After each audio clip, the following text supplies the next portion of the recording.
Welcome back to Olympic classes guys. कैसे हैं आप लोग? आई होप आप लोग सब लोग स्वस्थ होंगे, सुरक्षित होंगे, घर पर होंगे। तो चलिए शुरू करते हैं क्लास 11th में फिजिक्स का अगला पार्ट। दूसरा लेक्चर चल रहा था, दूसरा चैप्टर चल रहा था। दूसरे चैप्टर में क्या कह रहा है कि यदि कोई वस्तु, क्वेश्चन क्या कह रहा है, ध्यान समझो। क्या कह रहा है कि यदि कोई वस्तु v0 के प्रारंभिक वेग से चल रही है तथा त्वरण उसका बेटा कितना दिया हुआ है, a = f × t, जहां f क्या है बेटा, नियतांक है, तो इसकी समय t पर स्थिति और वेग हमें बताना है। देखो 2 मिनट पॉज करके यदि किसी को आता है तो ट्राई कर ले, इसके बाद फिर सॉल्यूशन देखेगा। देखो हमें क्या दिया है, प्रारंभिक वेग दिया हुआ है। क्या दिया हुआ है? प्रारंभिक वेग। हमें t समय बाद पर हमें चाल पता है कितनी होती है। गति का समीकरण क्या होता है, पहले समझो, b = u प्लस का at, जहां पर v क्या है आपका अंतिम वेग। ठीक है, तो v बराबर हमने मान लिया कि अंतिम वेग v है। प्रारंभिक वेग आपको कितना दिया हुआ है, v0 प्लस का त्वरण आपको कितना दिया हुआ, f × t, और ये भी आपको कितना दिया हुआ है, समय भी यहां पर इसने कितना दे दिया है। किस समय पर बताना बेटा आपको, t समय पर, तो t की जगह पर t ही रख देंगे। तो ये v बराबर कितना हो जाएगा बेटा, v0 प्लस का f t² दैट्स इट। ये तो आपका क्या आ गया बेटा,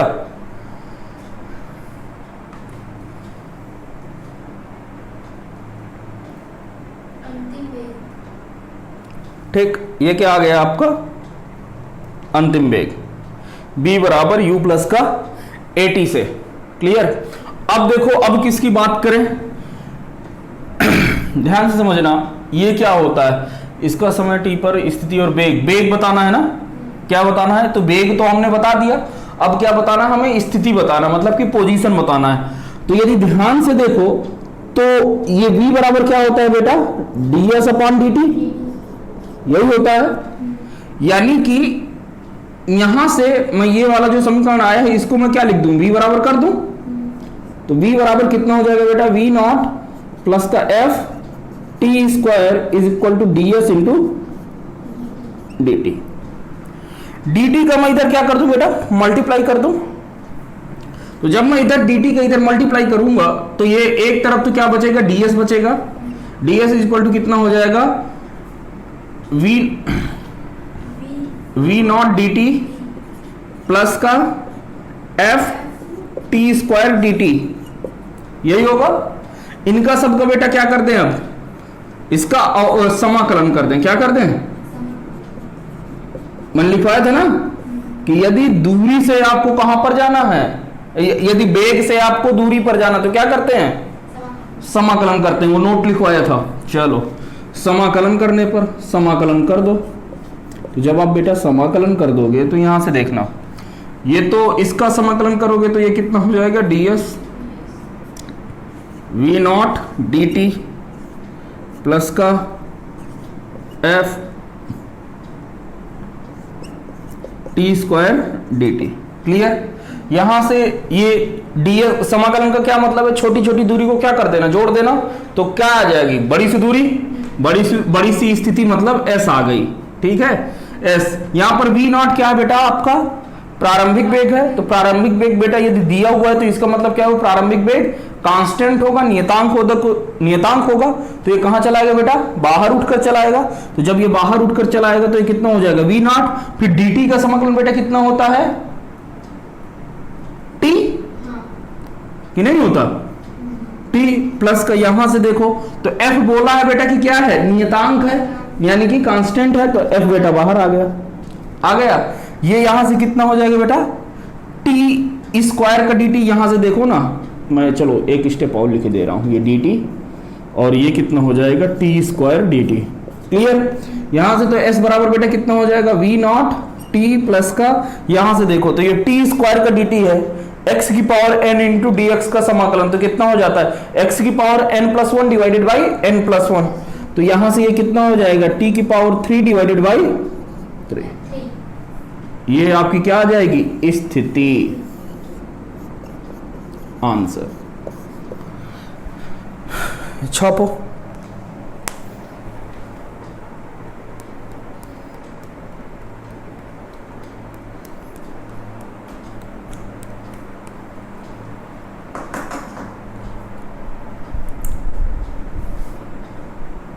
देखिए क्वेश्चन समझ लो क्या दिया हो, कह रहा है कि एक कोई वस्तु है जो एक्स अक्ष के कैसे चल रही है बेटा, अनुदिश चल रही, मतलब एक्स अक्ष की दिशा के साथ ही वो गति कर रही है, जिसकी स्थिति दिया हुआ है टी बराबर कितना दिया हुआ, अंडर रूट एक्स प्लस का टी, एक्स प्लस का 3। तब वस्तु का विस्थापन ज्ञात कीजिए यदि वस्तु का वेग क्या हो बेटा, 0 हो, 0 हो। तो बेटा देखो कैसे करोगे, यहां से ध्यान से देखो, दिया क्या है, स्थिति। देखो यहां पर नोटेशन नहीं बताया कि क्या क्या है, तो टी आपका यहां पर क्या है, समय है, टी क्या है, समय है, एक्स क्या है, दूरी है, स्थिति बता रहा है। तो यहां से यदि देखो तो ये इक्वेशन आपको ये लिखी हुई है, T is equal to under root X plus का 3। मैं यहां से अंडर रूट एक्स की वैल्यू बेटा लिखूंगा तो ये कितना हो जाएगा, टी माइनस का 3। दोनों पक्षों को क्या कर दूं बेटा, मैं स्क्वायर कर दूं, वर्ग करने पर आ रही बात समझ में, इसका क्या कर देंगे, वर्ग कर देंगे। तो वर्ग करेंगे तो ये x बराबर कितना हो जाएगा, t माइनस 3 का होल स्क्वायर। ठीक है, ये बेटा क्या आ गया आपका, स्थिति आ गई, क्या आ गई, स्थिति आ गई। तो अब आपको स्थिति से कहां पर पहुंचना है, वेग पर पहुंचना है। तो क्या करते हो आप, उसका अवकलन करते हो, क्या करते हो, dx upon dt equal to क्या होता है, वेग होता है ना। तो लिखो अवकलन, t के सापेक्ष अवकलन करने पर, t के सापेक्ष अवकलन करने पर। तो जब बेटा आप अवकलन करोगे तो कितना हो जाएगा, dx upon dt is equal to, ये देखो इसका अवकलन कैसे होगा, देखो इसमें तो ये तो घात लगी हुई है ना बेटा, t माइनस का 3 की पावर 2 लगा हुआ है, तो ये आपको a की पावर n के रूप में दिख रहा है। तो ये कहां चला जाएगा बेटा, 2 बाहर चला आएगा, तो ये 2t माइनस 3। अब देखते हैं क्या कि अंदर कोई और t मौजूद है क्या, हाँ है, इतना करने के बाद t मौजूद है और कोई पूरा पद है, तो इसमें क्या करते हैं, इनटू लगाते हैं, क्या लगाते हैं, इनटू। अब अंदर का अवकलन कर देंगे तो t का अवकलन t के सापेक्ष 1, जैसे x का अवकलन x के सापेक्ष 1 होता था, और माइनस 3 का कांस्टेंट है ना, तो वो 0।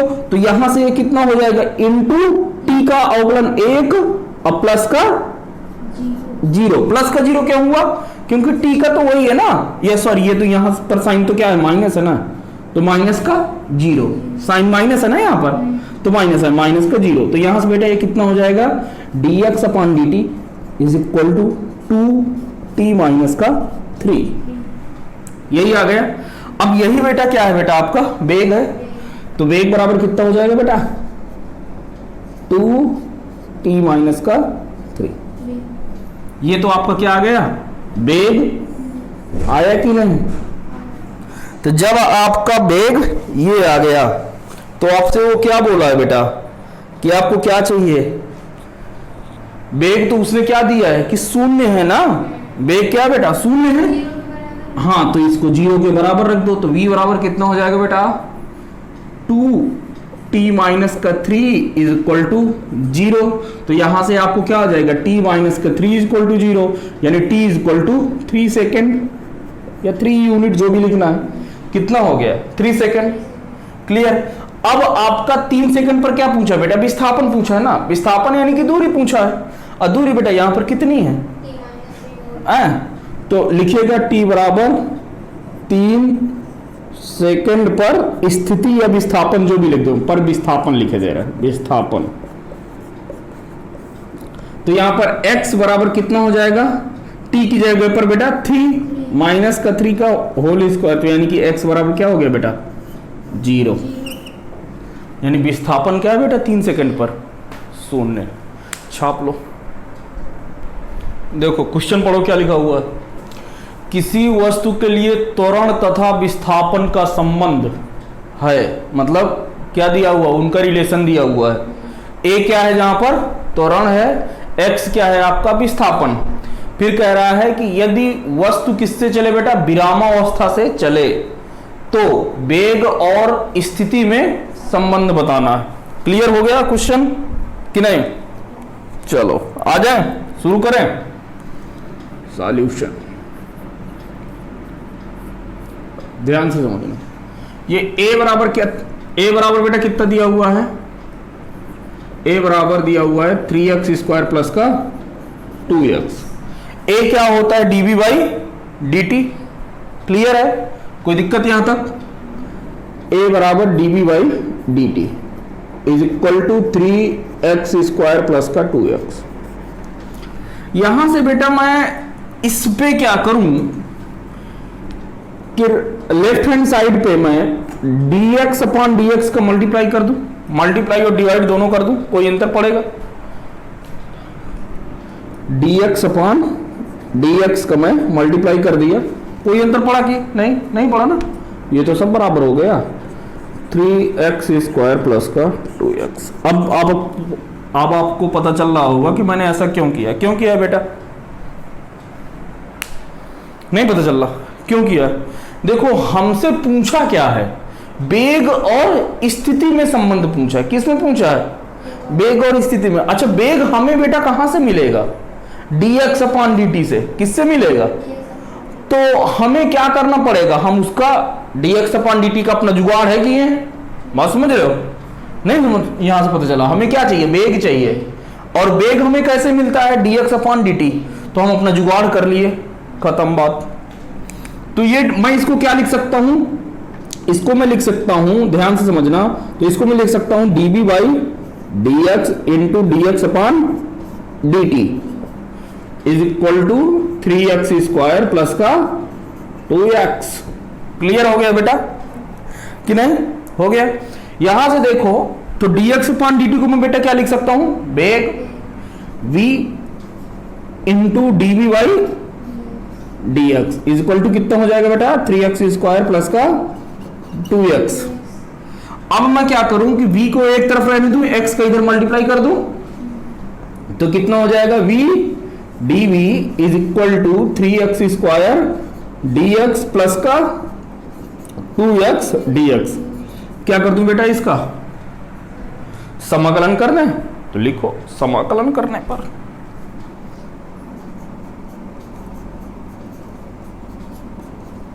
समाकलन करने पर, क्लियर। जब इसका बेटा हम समाकलन करेंगे तो ध्यान से समझना, ये v dv समाकलन किया, अब इसने कुछ यहां पर लिमिट की बात किया है ना बेटा, कि नहीं किया, क्या किया है, क्या बोला है, यदि वस्तु कहां से चले बेटा, विरामावस्था से चले, तो यानी कि विरामावस्था से चल रहा है, तो विरामावस्था का मतलब क्या हुआ कि आपका प्रारंभिक वेग बेटा क्या है, जीरो। तो इनिशियल वेग हमने क्या मान लिया, जीरो, अंतिम वेग मैंने मान लिया कितना है, v। तो जब विरामावस्था से चलना शुरू करता है तो शुरुआत में वो कितनी दूरी तय किया होगा, जीरो, और लास्ट तक मान लिया कि हमने कितनी दूरी तय किया है, x, तो जीरो और x।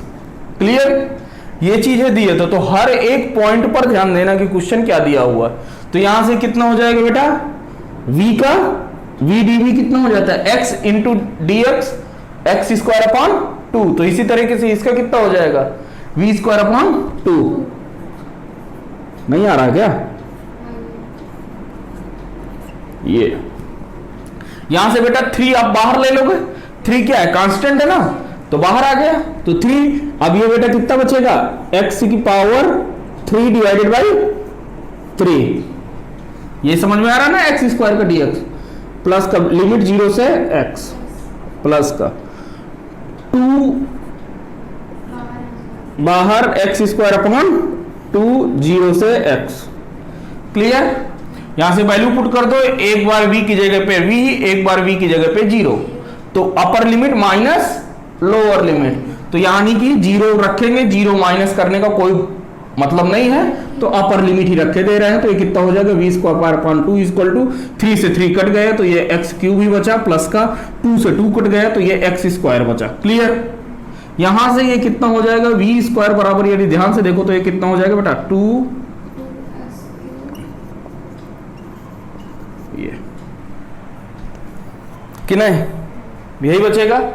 अब आपको क्या चाहिए था, वेग में, वेग और स्थिति में संबंध चाहिए था ना, तो वेग का मतलब क्या कर दो, स्क्वायर हटा दो यहां से, तो v बराबर कितना हो जाएगा, under root of 2x³ plus x square. ये आपका क्या आ गया, वेग और स्थिति में संबंध। क्लियर, छापो। देखिए क्या दिया हुआ, कहा रहा है कि एक वस्तु मूल बिंदु से कहां की ओर चलती है, एक्स अक्ष की ओर, एक्स अक्ष के अनुदिश चलती है, जिसका वेग कितना दिया हुआ है बेटा, v बराबर alpha into under root x के वेग से चलती है, जहां अल्फा क्या है बेटा, नियतांक है। तो क्या बताना है, तो हमें बताना है x और t के संबंध का मतलब क्या है बेटा, x क्या है आपकी दूरी या विस्थापन जो भी कह लो, ठीक है, दूरी, और t क्या है बेटा, समय है, v क्या है, वेग है, t क्या है, समय है, a क्या है, त्वरण है। ये सब सारी चीजें आपको पता। तो देखो आपको बेसिकली क्या दिया हुआ है, v इज इक्वल टू, बहुत ही आसान सा क्वेश्चन है, कुछ भी पूछ सकता था, तो इस वजह से हमने तीनों लिख दिया। v बराबर under root of alpha into under root x. अब यहां से थोड़ा सा दिमाग चलाओ, क्या लिख सकते हैं v की जगह पे, v को क्या लिख सकते हैं, dx अपॉन dt, छाप दिया, dx upon dt is equal to कितना हो जाएगा बेटा, alpha into under root x. कोई दिक्कत यहां तक नहीं होनी चाहिए, कि है। तो अब आप यहां से क्या करो कि x को x की तरफ लिख लो, बाकी को एक तरफ कर दो, तो यहां से मैं क्या लिख सकता हूं, dx upon under root x is equal to alpha into dt। ये क्लियर है। अब सिंपल सी बात है कि ये कहां से चलती है, विराम मतलब मूल बिंदु से चलती है, तो उसका कुछ जो है शुरुआत में वेग कितना रहा होगा, 0, बाद मतलब स्थिति शुरुआत में 0 रही होगी, बाद में कुछ बदली हुई होगी। तो इसका क्या कर दें, समाकलन। क्या कर दें, तो साइन में डायरेक्ट लगा दे रहा हूं मैं, बार बार नहीं लिखूंगा, क्या कर रहे हैं, समाकलन। समाकलन कर दिया, तो शुरुआत में जब समय 0 था उस समय स्थिति भी 0 रही होगी। फिर उसने कहा कि जब समय हमारा क्या हो जाता है बेटा, t हो जाता है। हमने मान लिया कि समय कितना है बेटा, t है। t समय पर उसका जो विस्थापन है या दूरी है वो कितना चल लेता है बेटा, x चल लेता है। कितना चल लेता है, x चल लेता है। अब आप यहां से देखो तो ये x की पावर जो अंडर रूट 2 लिखा हुआ ना, ये अंडर रूट x है ना, अंडर रूट x को बेटा हम क्या लिख सकते हैं, x के पावर 1/2, माइनस का 1/2। हाँ ऊपर जाएगा, ये ऊपर जाएगा तो क्या हो जाएगा, माइनस का 1/2। तो ये बेटा ऐसे नहीं कुछ लिखा हुआ है, ध्यान से, x की पावर माइनस का 1/2 dx is equal to alpha. तो बेटा क्या बोल दिया है कि कांस्टेंट है ना, तो भैया तू आ जा बाहर, आ गया। dt का समाकलन बेटा क्या होता है, t, और लिमिट भी 0 से t रखना है तो t ही रहेगा ना, क्योंकि लोअर लिमिट जो घटेगी वो कुछ वैल्यू नहीं है। तो ये हो गया। अब इसका बताओ, इसका कितना हो जाएगा समाकलन, इसका समाकलन कितना होगा, x की पावर n का समाकलन कितना होता है, तो यहां से देखो ध्यान से समझना, x की power n plus 1 divided by n plus 1, यही तो होता है। और ये लिमिट भी तो रखना पड़ेगा ना बेटा, 0 से x, ये अल्फा इंटू टी। क्लियर। यहां से यदि देखोगे बेसिकली तो ये x, एक में से आधा घटा देंगे तो कितना बचेगा, आधा ना, हाफ बचेगा, यानी कि x की पावर 1/2। x की पावर 1/2 को क्या लिख सकते हैं, रूट एक्स। अब यहां से बताना, फिर से यही चीज नीचे भी लिखी हुई है, तो कितना बचा, हाफ बचा नीचे भाई, एक में से आधा घट गया, हाफ चला गया, तो कितना बचा, हाफ। यदि नीचे लिखेंगे तो 1/2, तो 2 किधर चला जाएगा, ऊपर चला जाएगा भाई ना। ये ऐसे 1/2 लिखेंगे तो 2 किधर चला जाएगा, ऊपर ना, तो x के बगल में चला जाएगा, तो ये 2। वैल्यू x को एक बार x की जगह पर x रखना है, एक बार 0 रखना है, तो 0 नहीं रख रहा हूं मैं, डायरेक्ट इतना ही आएगा। ठीक है, बराबर कितना हो गया, अल्फा इंटू टी। हुआ कि नहीं? यहां से देखो तो बेटा कितना हो जाएगा ये, तो मैं इसको लिख सकता हूं ना, अंडर रूट एक्स बराबर alpha into T divided by 2। क्या कर दूं बेटा, स्क्वायर कर दूं, वर्ग करने पर कितना आ गया बेटा, x बराबर आ जाएगा alpha square T square divided by 4, square करने पर ना। तो ये कुछ आया कहीं से कोई संबंध, क्या आया, x और t में रिलेशन आ गया कि नहीं आया? अब बेटा क्या करें, अब हमें v और t में चाहिए, तो स्थिति में मिल गया है, पहले ध्यान से समझो, यहां पर हमें x मिल गया है, अब हमें क्या चाहिए बेटा, वेग और समय में संबंध। तो क्या कहां से निकालेंगे, क्या करें इसका,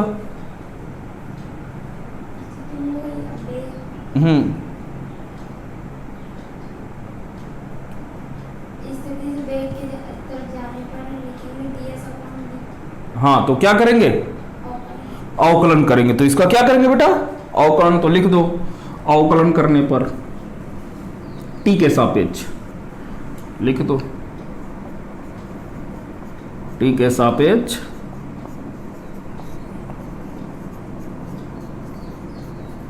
अवकलन करने पर,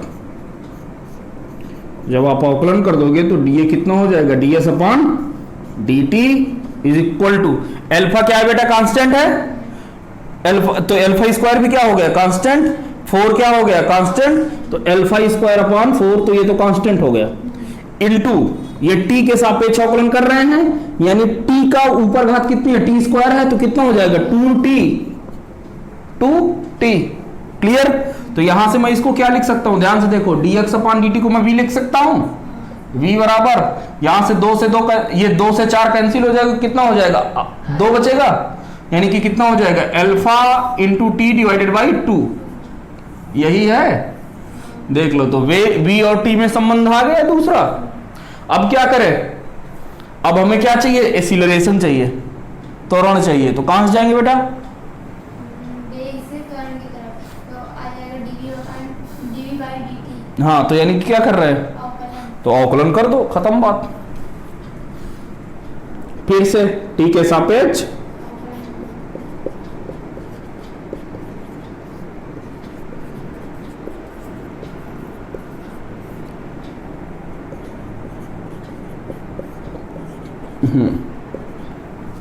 जब अवकलन करोगे तो कितना हो जाएगा, dv/dt इज इक्वल टू, ये अल्फा स्क्वायर अपॉन 2 तो कांस्टेंट है, t का समाकलन क्या होता है, अवकलन, t का अवकलन, x का अवकलन क्या होता था, 1, तो t का अवकलन 1, खत्म बात।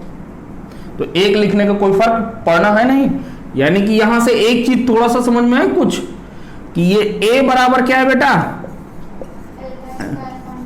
मतलब थोड़ा सा और समझो इसे, अल्फा क्या है बेटा, नियतांक है, कोई नंबर है, 2 भी क्या कोई नंबर है, किसी नंबर का स्क्वायर क्या होता है, कांस्टेंट होता है, यदि 4 का स्क्वायर करोगे तो 16 ही आएगा ना। तो यानी कि a क्या आया बेटा, नियतांक आया, कांस्टेंट आया, ये बदलेगा नहीं, यानी कि ये समय पर निर्भर नहीं करता है, कि कर रहा है, तो लिख दो। इसको लिखने के बाद ये क्या है, त्वरण नियत है, त्वरण नियत है, यह समय पर निर्भर नहीं करता है, यह समय पर निर्भर नहीं करता है। अब बताओ, छापो। चलिए देखिए अगला क्वेश्चन क्या कह रहा है, अगला क्वेश्चन कह रहा है कि यदि किसी इंजन की शक्ति नियत हो तो समय और स्थिति का संबंध बताइए। सोचो थोड़ा, 2 मिनट पॉज करके सोचो, फिर करो।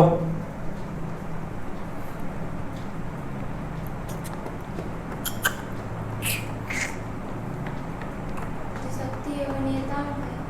हाँ, शक्ति है जो नियतांक है।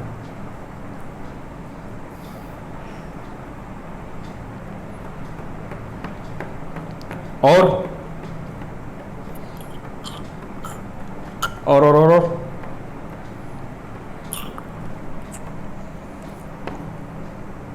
शुरू करें? देखो इंपॉर्टेंट क्वेश्चन है, मे भी हो सकता है कहीं ना कहीं फिर से आ जाए। देखो क्या कह रहा है, थोड़ा समझने की कोशिश करना। क्या बोला है कि इंजन की शक्ति क्या है बेटा? कांस्टेंट है, यानी कि पावर बराबर आपका क्या है? कांस्टेंट, नियतांक है। क्या है बेटा? कांस्टेंट है। पावर बराबर बेटा होता क्या है? पावर किसे कहते हैं? शक्ति किसे कहते हैं? कार्य करने की क्षमता को, यानी कार्य करने की दर को क्या कहते हैं? उसका पावर कहते हैं। कार्य करने की दर को, यानी कि rate of change of work divided by time, rate of change of time. तो यानी कि कितना हो जाएगा? पावर बराबर क्या, हम क्या लिख सकते हैं? पावर बराबर dw अपॉन dt, जहां पे w क्या है? कार्य है, यानी कि वर्क है, ठीक है। t आपका क्या है बेटा? समय है, टाइम। और ये बेटा दिया हुआ है आपको, क्या दिया हुआ कि ये कांस्टेंट है। हमने मान लिया कि कांस्टेंट, कोई कांस्टेंट k है। क्या है? k। ये k क्या है बेटा? नियतांक है। यहां पर क्या है? नियतांक है। अच्छा फिर से समझो, कार्य बराबर बेटा क्या होता है?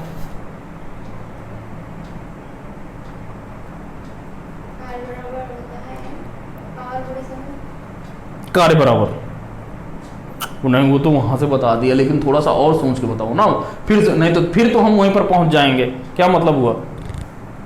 कुछ अलग बताओ। पावर बराबर क्या होता है?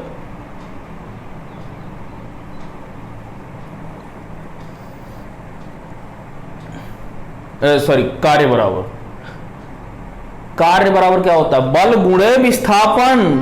याद है? नहीं याद? तो यहां से वर्क की डन की जगह पे मैं क्या लिख दूं? बल।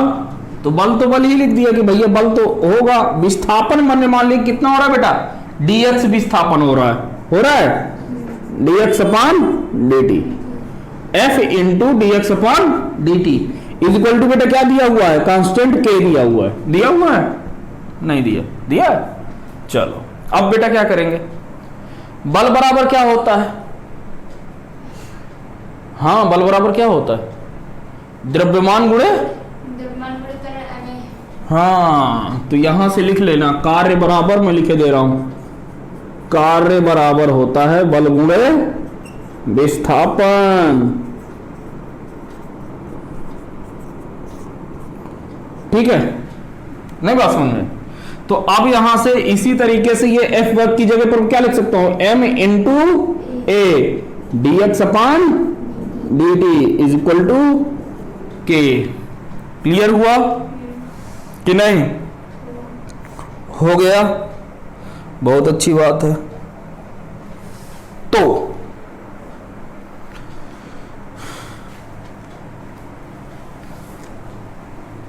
अब हम इसे क्या कर सकते हैं?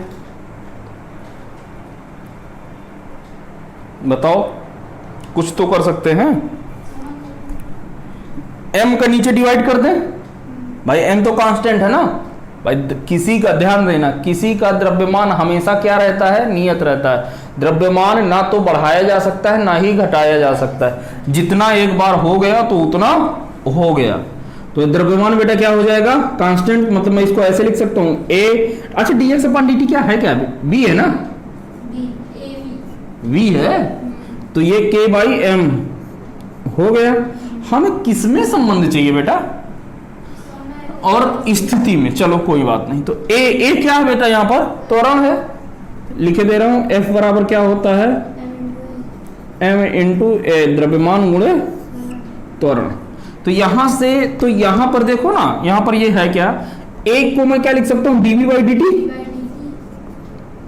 v is equal to k by m। कि नहीं कर सकते? कर सकते हैं। समय और वेग, ये किसमें बताना था भाई? चलो सही है, सही आ रहे हैं। अब क्या करें? अब यहां से देखो तो v dv कर सकते हैं इसकी जगह पे। बस थोड़ा सा और बचा है। ये v d v is equal to k by m d t, मार दो, क्या कर दो, समाकलन कर दिए तो कितना हो जाएगा, v square upon 2 is equal to कितना हो जाएगा, के एम इंटू टी। यानी v की वैल्यू यहां से निकाल लोगे तो कितना आ जाएगा बेटा, ध्यान समझो। तो v बराबर आ जाएगा मेरे हिसाब से, v बराबर आ जाएगा 2 का इधर मतलब 2 के टी बाई एम और ये अंडर रूट। कोई लोचा तो नहीं है, और ये dt का t होता है तो t तो लिखा ही हुआ है। क्लियर? यानी कि मैं इसको थोड़ा सा और कुछ ऐसे लिख सकता हूं, देखना थोड़ा सा ध्यान से, 2k by M into T की पावर 1/2 लिख सकता हूं ना, क्योंकि अच्छा मैंने इसको अलग क्यों किया बेटा, क्योंकि ये 2k बाई एम क्या है, कांस्टेंट है, इस वजह से बाहर कर लिया। तो एक ये हो गया, हमें समय और स्थिति में चाहिए। तो यहां से dv बराबर क्या होता है बेटा, dx अपॉन dt होता है। तो इसको मैं लिख दूं, dx upon dt is equal to कितना हो जाएगा, under root 2k by M into T की पावर हाफ। क्लियर? अब मैं इसको क्या लिख सकता हूं, dx is equal to under root 2k by M T की power half into D T. इसका क्या कर दूं बेटा, समाकलन कर दूं। ठीक है, तो dx का समाकलन करोगे तो कितना आ जाएगा, x बराबर, ये तो कांस्टेंट है, बाहर आ जाएगा कितना, 2k अपॉन m, ये कितना हो जाएगा, t की पावर हाफ dt। तो t की पावर हाफ dt में क्या हो जाएगा, t की पावर 3/2, भाई एक जुड़ जाएगा, t की पावर 3/2 डिवाइडेड बाई 3/2, t की पावर 3/2 डिवाइडेड बाई 3/2। ये क्लियर हुआ? तो अब आप लिख सकते हो x बराबर कितना हो जाएगा, 2 ऊपर चला जाएगा तो 2/3 under root 2k by M T की पावर 3/2। ये आ गया बेटा, समय और स्थिति में संबंध आ गया। ये इधर समय रहा, ये स्थिति रहा, छाप लो। देखिए अगला क्वेश्चन ये दिया हुआ है, यदि किसी वस्तु की स्थिति x बराबर k by B into 1 minus E की पावर माइनस का बी टी हो तो वेग ज्ञात कीजिए। देखो क्या होगा कि यहां से आपको तो पता है कि वेग बराबर बेटा क्या होता है, वेग बराबर होता है dx अपॉन dt। यानी कि ये जो आपको समीकरण दिया हुआ हो उसका क्या करना है, अवकलन करना। तो लिखिएगा x बराबर क्या दिया हुआ बेटा, k by b, x is equal to k by b 1 minus का e की पावर माइनस का बी टी। क्लियर? यहां से मैं इसको क्या लिख सकता हूं, x बराबर अंदर इसका मल्टीप्लाई कर दूं के बी का, तो ये कितना हो जाएगा, k अपॉन बी माइनस का k अपॉन बी e की पावर माइनस का बी टी। यहां तक तो क्लियर है? अब लिख दो t के सापेक्ष अवकलन करने पर, t के सापेक्ष अवकलन करने पर जब बेटा इसका अवकलन करेंगे तो k अपान बी क्या है, कांस्टेंट है, क्या है, कांस्टेंट है, मतलब नियतांक है। तो ये dx अपान dt नियतांक का बेटा अवकलन कितना होता है, 0। तो ये 0। अब देखो माइनस का क्या आया, माइनस का। अब यहां पर ये तो k अपान बी इंटू ई की पावर माइनस का bt लिखा हुआ है ना, तो यहां से ये तो k भी तो लिखा ही हुआ है, ठीक है। तो के बी को उसी तरह लिख लिया क्योंकि ये इंटू में ही, इस वजह से ये ऐसे लिख लिया। e की पावर माइनस के बीटी का बेटा कितना होता है, e की पावर x का अवकलन e की पावर x। तो e की पावर बीटी का अवकलन e की पावर माइनस बीटी जो भी है, e की पावर माइनस का बीटी। क्लियर? अब देखते हैं क्या इसके अंदर फिर से है क्या, हाँ है, इसकी घात में लगा हुआ ना माइनस का बीटी, तो माइनस का बीटी का बेटा अवकलन कितना होगा, माइनस का, b तो कांस्टेंट है तो b, और t का अवकलन बेटा 1। तो ये क्लियर, तो ये इतना हुआ। पहले ये बताओ ये क्लियर है कि नहीं, है ना। तो यहां से माइनस माइनस बेटा क्या हो जाएगा, प्लस। तो यहां से मैं अगली लाइन पे लिख दे रहा हूं, ये b बराबर कितना हो जाएगा, माइनस माइनस प्लस, यानी कि के बी, अब b से b उड़ गया तो मैं नीचे वाला हटा दिया, k e की पावर माइनस का bt, दैट्स इट। आसान था, सिर्फ बुद्धि लगानी थी। अगला करें,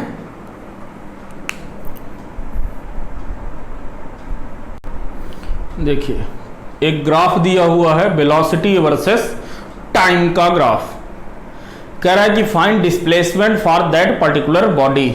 ये जो ग्राफ दिया हुआ है, इस ग्राफ में, ये ग्राफ किसी वस्तु का दिया होगा, तो इस वस्तु का हमें क्या बताना है, डिस्प्लेसमेंट बताना है, क्या बताना है, विस्थापन बताना है। इधर वेग और समय का ग्राफ दिया हुआ है, निकालो।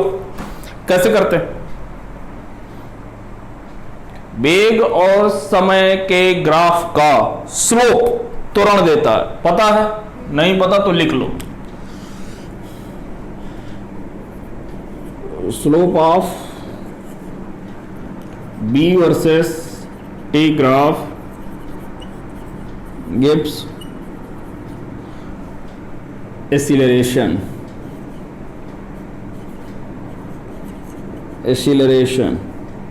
and area under the curve, area under the curve gives displacement.